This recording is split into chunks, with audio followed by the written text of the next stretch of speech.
Sobat Budaya, sekarang saya berada di Pasar Perjuangan Srowolan Pakem, tepatnya di Padukan Srowolan Pakem, Daerah Istimewa Yogyakarta.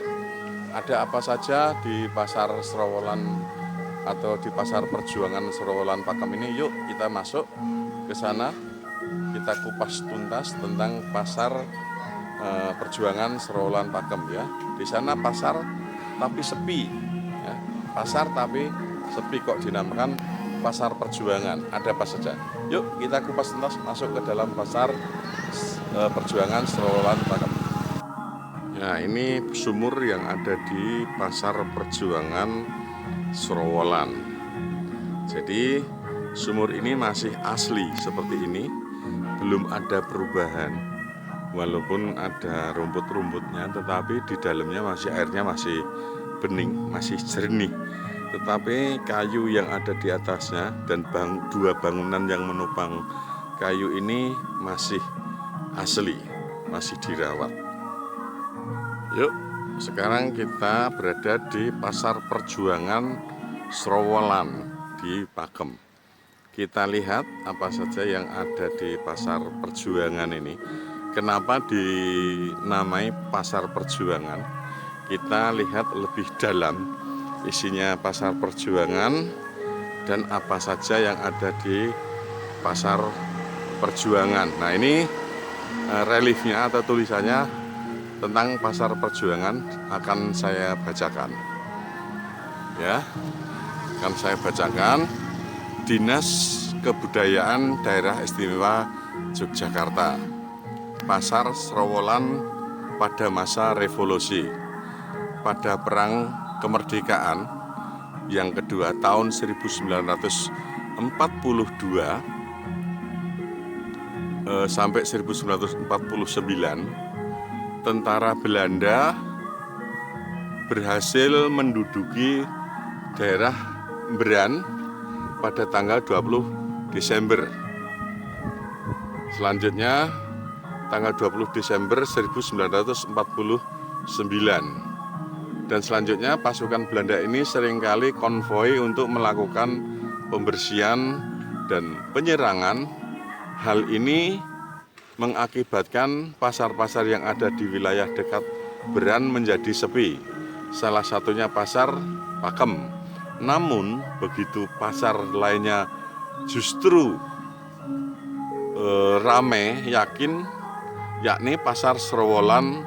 Pasar Srowolan ini dimanfaatkan oleh para pejuang untuk saling tukar informasi, terutama informasi mengenai pasukan Belanda, baik kedudukan maupun kekuatannya. Pasar ini juga berperan sebagai tempat pengumpul dana dan sarana mempertahankan uang ori serta untuk mendapatkan basis logistik bagi para pejuang dan gerilya.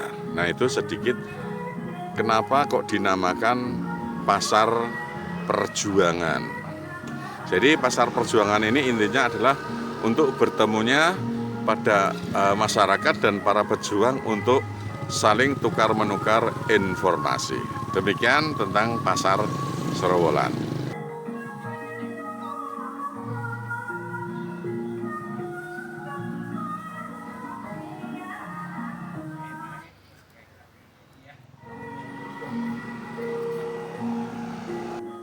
Ya, sekarang kita berada di Pasar Perjuangan.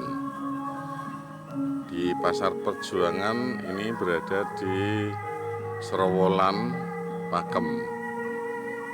Akan lebih baiknya apa saja yang ada di Pasar Srowolan dan ceritanya bagaimana tentang Pasar Perjuangan ini.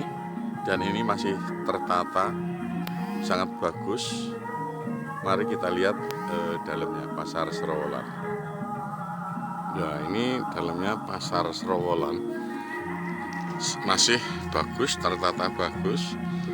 Kenapa Pasar Srowolan ini dalam tiap harinya tidak ada pedagang atau pembeli? Karena ini sudah menjadi cagar budaya.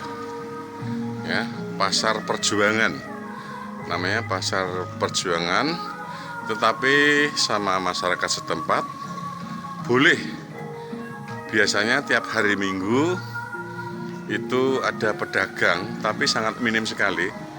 Biasanya jualan makanan-makanan tradisional seperti pecel, gatot, tiwul, dan lain sebagainya yang harganya sangat murah. Bagaimana tentang ceritanya pasar perjuangan ini? Mari kita kupas lebih jauh. Ya, di sini terlihat pasar perjuangan ini masih ada lapak-lapak kecil. Ini dimanfaatkan oleh pedagang yang tadi saya sebutkan, pedagang jajanan makanan kecil, tiwul, gendar, gatot, pecel, dan lain sebagainya. Itu pun bukanya hanya pada hari Minggu. Barangkali ada wisatawan, biasanya yang goes-goes, itu pada mampir foto-foto di pasar perjuangan, di pasar Srowolan ini.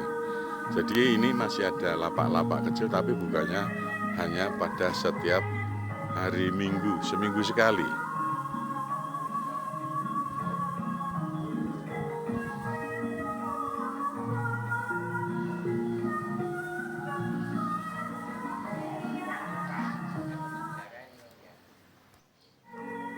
Ya, sekarang di pasar Srowolan atau di pasar perjuangan ini juga ada pohon beringin. Ya, pohon beringinnya sangat tinggi, sekitar 15 meter. Selanjutnya di bawah pohon beringin ini ada semacam prasasti, yaitu lumpang. Lumpangnya sangat besar dan ada lumpang. Kalau lumpangnya dan ukurannya standar saja. Kalau lumpangnya ini adalah lumpang. Nah, ini yang standar. Ini selanjutnya ada yang besar. Ini lumpangnya yang sangat besar sekali. Maknanya adalah lumpang ini adalah untuk menumbuk padi pada zaman dulunya, ya. Untuk menumbuk padi. Selanjutnya di lumpang ini juga ada sedikit renovasi untuk meletakkan lumpang ini. Di bawahnya dikasih sebuah landasan atau bangunan-bangunan baru. Dulunya hanya ditaruh seperti ini, yang di bawah ini yang standar. Selanjutnya di sebelahnya lumpang dan pohon beringin ini ada kayu yang sangat kayu jati. Ini masih asli, bundar. Nah, ini. Selanjutnya di sebelahnya pohon beringin ini, ya, sebelahnya pohon beringin ini ada sekarang dimanfaatkan untuk sekolah taman kanak-kanak oleh masyarakat setempat. Tetapi dulunya taman kanak-kanak ini sebetulnya adalah gudang. Ini juga cagar budaya yang ada di pasar perjuangan Srowolan. Ini dulunya adalah gudang, ya, adalah gudang. Selanjutnya sekarang dimanfaatkan oleh masyarakat untuk sekolah TK. Dan gudang ini dulu-dulunya adalah asal-usul atau cikal bakal Kecamatan Pakem. Jadi Kecamatan Pakem dulu adanya di sini. Selanjutnya ini masih asli, bangunan-bangunan ini masih asli, terlihat daripada ornamen-ornamen, cara bangunan-bangunan, pintu-pintunya ini masih jati, masih bundar semuanya, masih jati. Nah, masih jati semuanya, masih bundar semuanya, masih jati semuanya.